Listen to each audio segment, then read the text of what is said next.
जिस इंसान ने आज ये वीडियो देखी, समझ लो रब ने उसे खुद बुलाया है। अल्लाह चाहता है कि तू ये सुन ले ताकि तेरा दिल टूटने से पहले रब का पैगाम तुझ तक पहुंच जाए, क्योंकि ये लफ्ज किसी इंसान के नहीं, तेरे रब की तरफ से तुझ तक पहुंचाया गया पैगाम है।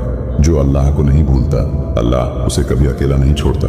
तू चाहे जितना भी टूटा हो, रब तुझे जोड़ने का रास्ता पहले से बना चुका होता है। लोग तब याद करते हैं जब उन्हें जरूरत होती है, मगर अल्लाह तब भी याद करता है जब तू उसे भूल चुका होता है। तेरा सब्र गवाही देगा कि तूने आंसू पी लिए, लेकिन अल्लाह पर भरोसा नहीं छोड़ा। जिनके पास सब कुछ होता है वो घमंड करते हैं, मगर जिनके पास सिर्फ रब होता है वो सजदे में शुक्र अदा करते हैं।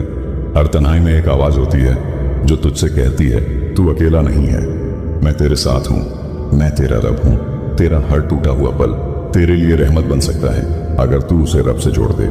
रातें रोने के लिए नहीं दी जाती, बल्कि दुआ मांगने के लिए दी जाती है, क्योंकि रब अंधेरे में सबसे ज्यादा करीब होता है। जब दुनिया तुझे गिरा देती है तो समझ लेना तेरा रब तुझे सजदे में लाना चाहता है। जो चीज खो गई है वो वापस मिल सकती है अगर तेरा रिश्ता अल्लाह से जुड़ा हो। आखिर की दुआ हर सुनने वाले के लिए दिल से निकली हुई, या अल्लाह, जो भी ये वीडियो देख रहा है उसके दिल को सुकून दे, उसके घर में बरकत दे, उसके माँ बाप को सलामती दे, उसके बच्चों को नेकी की राह पर चला, उसके दोस्तों के दिलों में भी तेरा प्यार भर दे, और तमाम मुसलमान भाइयों और बहनों की हिफाजत फरमा। हमें माफ कर दे, हमें रास्ता दिखा, और हमें अपने सबसे करीब वालों में शामिल कर ले। आखिर की लाइन, ताकि असर सीधा दिल तक पहुंचे।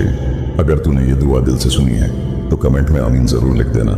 शायद तेरी एक आमीन किसी की किस्मत बदल दे और तुझे इसका सवाब तेरी कब्र में मिले।